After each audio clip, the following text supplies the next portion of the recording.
I'm going to be reflecting on two questions, two basic questions, right? And the first question is, when you look at this business, ladies and gentlemen, what do you see? I want you to ask yourself, what do you see? When you look at this business, what do you see? Do you see one on the left and one on the right? Is that what you see? Do you see struggles to recruit people all the time? Do you see difficulties, the business being very difficult, things not going how you plan? Is that what you see? Or do you see an unending trail of attrition in your business? People are coming in, going out, and there seems to be no hope in sight, right?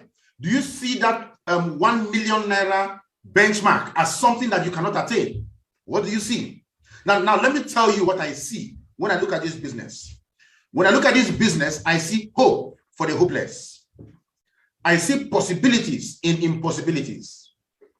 I see frowns turn to smiles. When I look at this business, I see dreams manifesting. When I look at this business, I see possibilities of touching lives.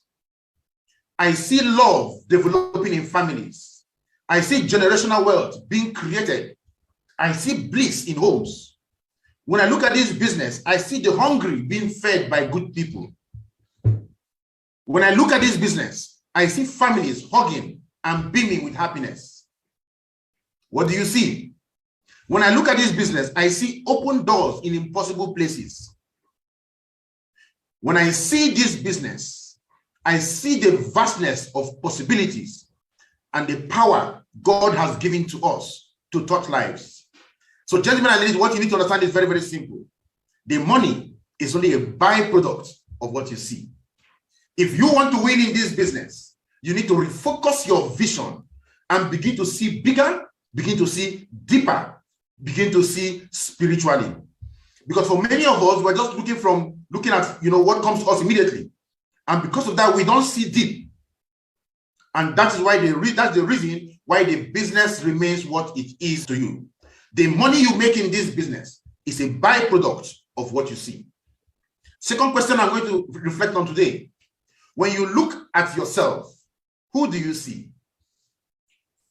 When you look at yourself as a person running this business, who do you see? Who are you as a person running this business? Now, the mistake is that most people think that they are a body with spirits, right? And that is absolutely not correct. Actually, what you are is that you are a spirit in a body. That's what you are. As a human being, you're a spirit being, right? And I'll prove that to you.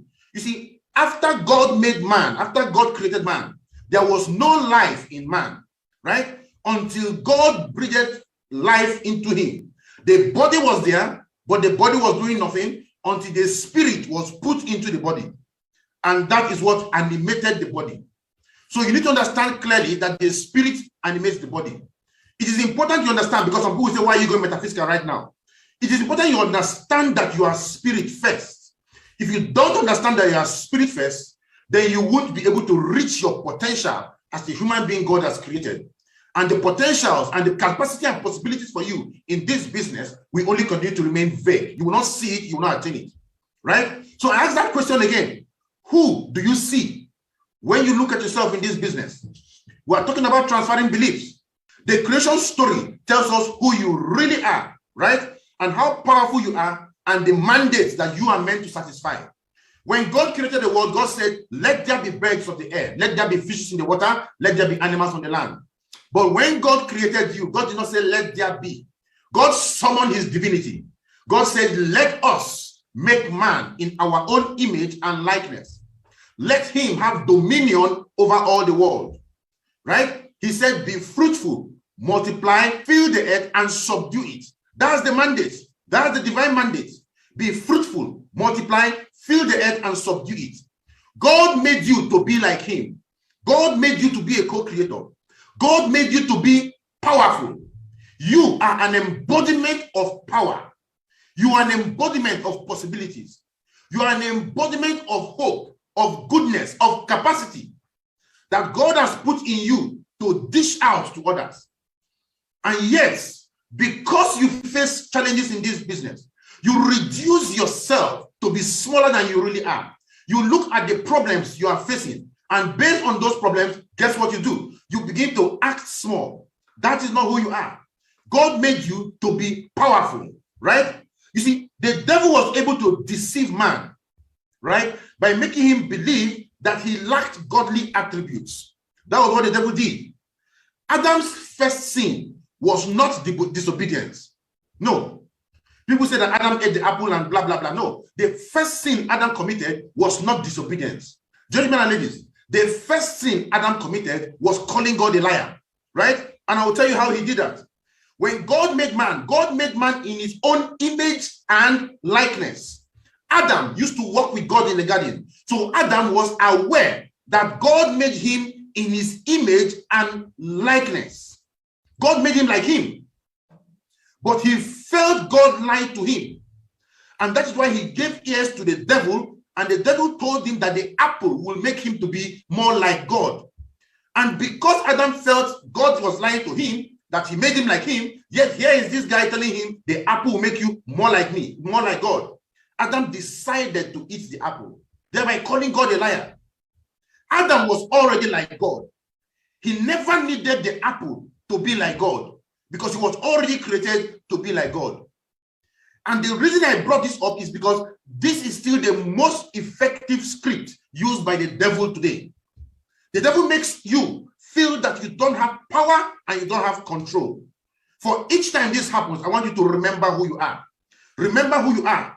Your nature as a person fabricated by God, fabricated in the image and the likeness of God, is power in itself. You have what it takes to transform your life. You have what it takes to transform your business. You have what it takes to win in this business.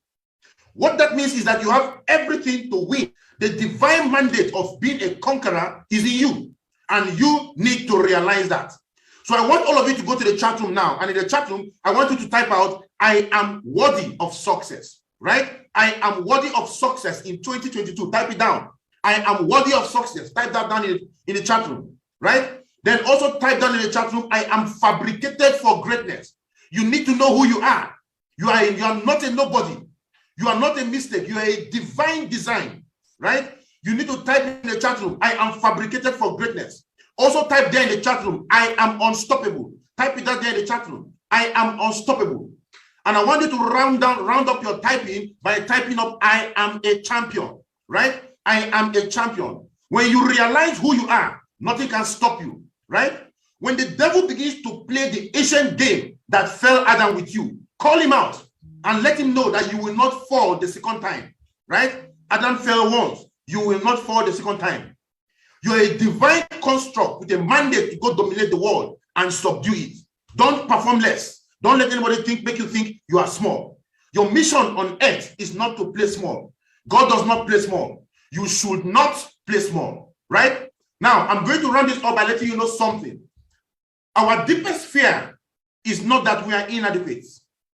Our deepest fear is that we are powerful beyond measure.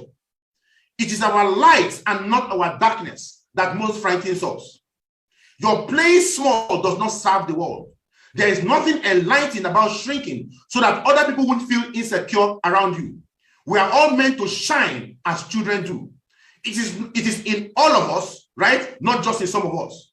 And as you let your light shine, as we unconsciously give others permission to do the same, as we are liberated from our own fears, our presence automatically begins to liberate others too.